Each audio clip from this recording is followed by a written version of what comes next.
Okay, I'm going to tie up the Texas rigged Senko.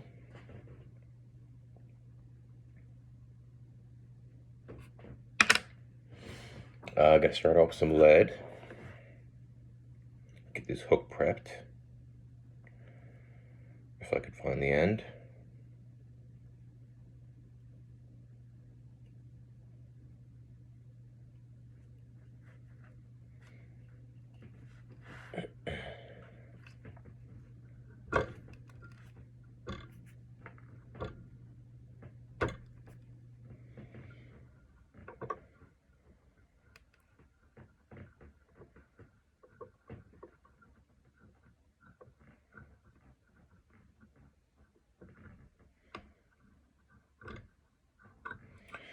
That should be pretty good. Maybe a couple more wraps.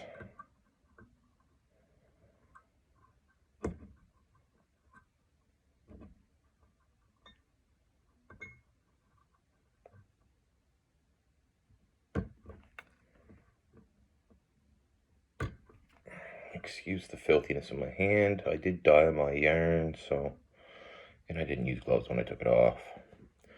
So I'm going to take this and put it right up to the bend there. Then we're going to take this is Unifloss, terrible stuff to work with, but it lays nice and flat. Catch that in.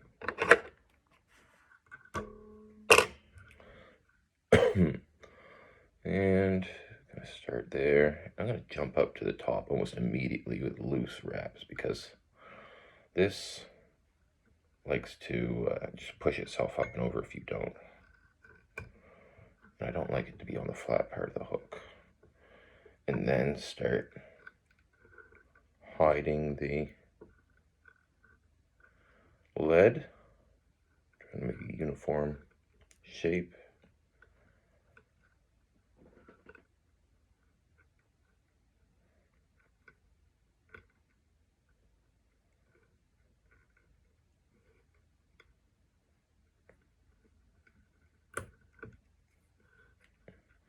There, that looks pretty good. More. And now we're going to want to dub it. Nice healthy amounts, just some kind of crystal flash dubbing. In the same color that my body is trying to go for, kind of a pumpkin seed sort of dealio. Just going to wax this real quick.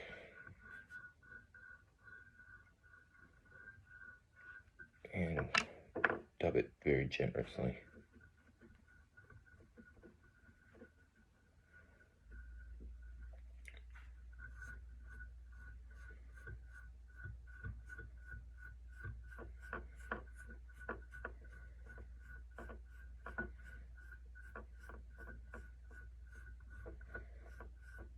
Leave it pretty loose, I think. And there we are. Go all the way back up.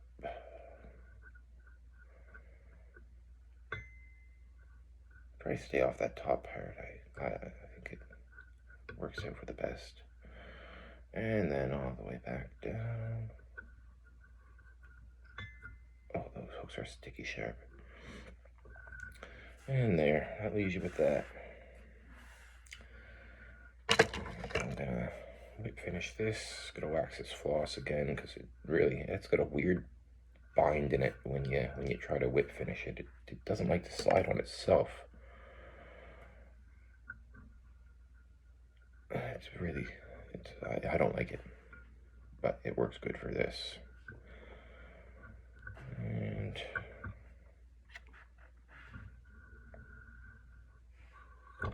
voila, we have the start.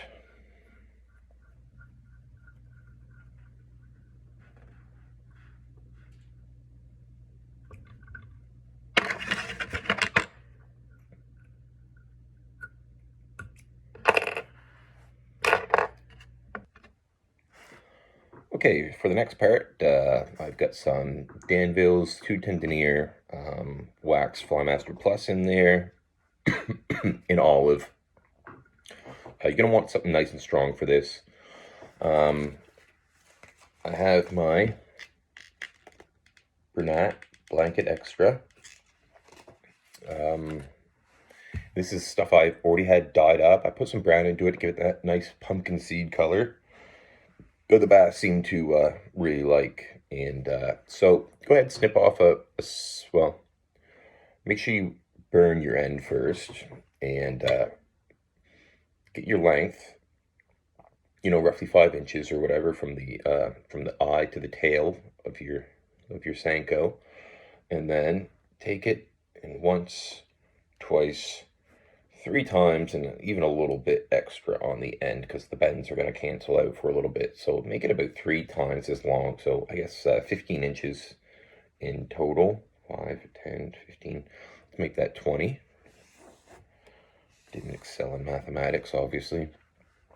So here we are. We got this burnt on both ends. You're going to take it, fold it in the middle, get what you want for your length. Again, I think 5 inches is pretty much ideal for smallmouth. Pinch it and rest that right on your eye, right in the V. And then we're going to catch it. Get it nice and snug in there. Really crank on this Flymaster Plus. It's nice.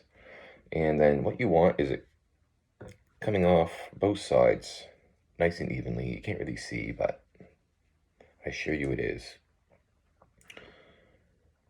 That's lovely. And we're just gonna, one more for good measure, leave that right there. So for the next phase, you need a clip of some sort. I'm sure a clothespin would work just fine. And we're gonna put this clip right here, leaving both your, leave it not tight, not loose, snug, I guess is the best way to put it. So it makes a nice, snug, weedless hook that don't want to flop around on you. And then, this would be a little bugger. Then we're going to take our short piece and we're going to start wrapping it with our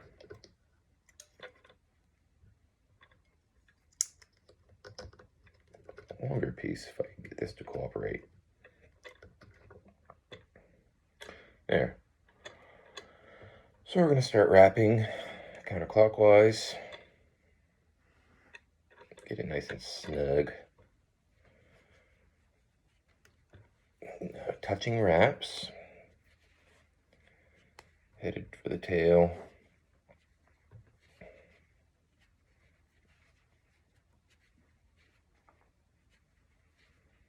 I don't count. Some of the videos want you to count, 6 or something like that. I do it by eye myself. That looks pretty good. Leave a little wiggly tip there, and then simply start heading back. Again, good and snug.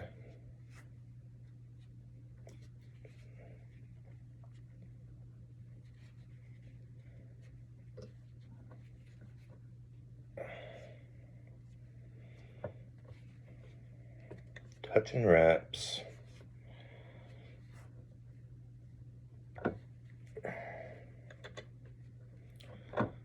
We'll get it nice and close to the bend of the hook there where we have our clip. I'm gonna be able to sneak one more in.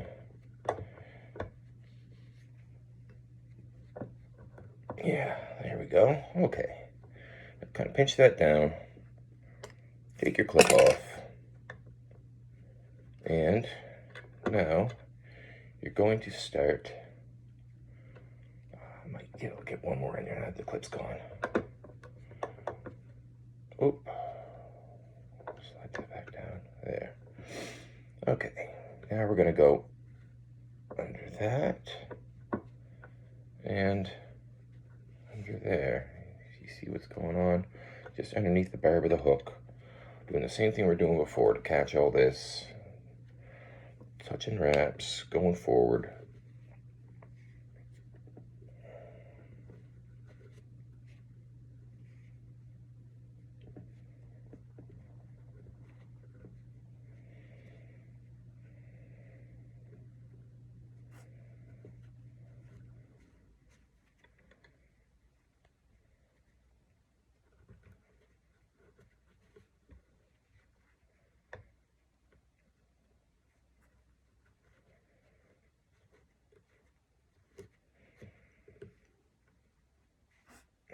You might catch some of that dubbing right now, and quite frankly, I don't think that's a bad thing. All right, that should be about it. It's going to leave us with this little tag. I might do one right on the base of the eye there. Get that nice and furry. And then that leaves us on top. We're going to catch that.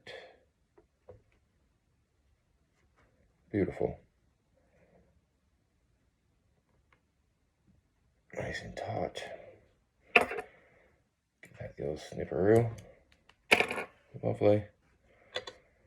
And pull that back.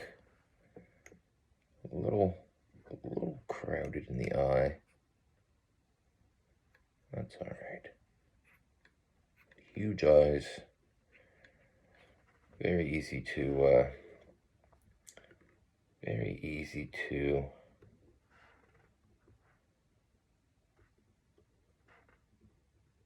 get your line in there. Okay. Not ideal, but it works, right?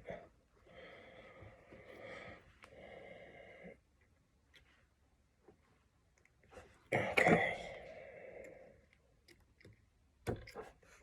And then you're left with something that looks like this. Now, it's a little unsightly at the moment, right? But that'll soon change. Okay, so we made it here. Everything's a mess, disregard that. We have this nice weedless that's seating in there beautifully. Set up. Now we're gonna get to giving it a trim. You can get down pretty low, but you do have to be careful not to cut the main actual piece of thread in the middle. And I like to pull this back and kind of unravel it just a little bit. It seems to make the tail flow a little better. And once you get a bit cut off, just take your toothbrush and scrape it back. And it's gonna bring them fibers back up so you can get a nice sort of something like that we're going for, right? To really imitate the traditional plastic Senko.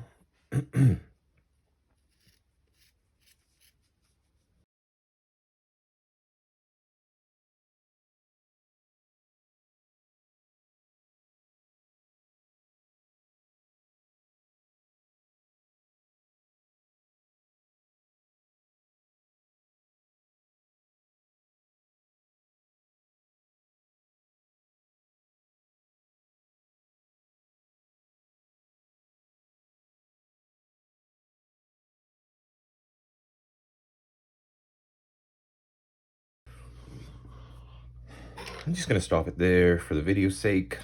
You get the idea. You understand what's going on. And the more times you take your toothbrush and brush this forward to lift up that lint and then trim it, the more you're going to end up with something that looks like that, which is, you know, it'll be nice and firm and plush and really feel fishy. So there you have it. That is my attempt at a Texas rigged Senko.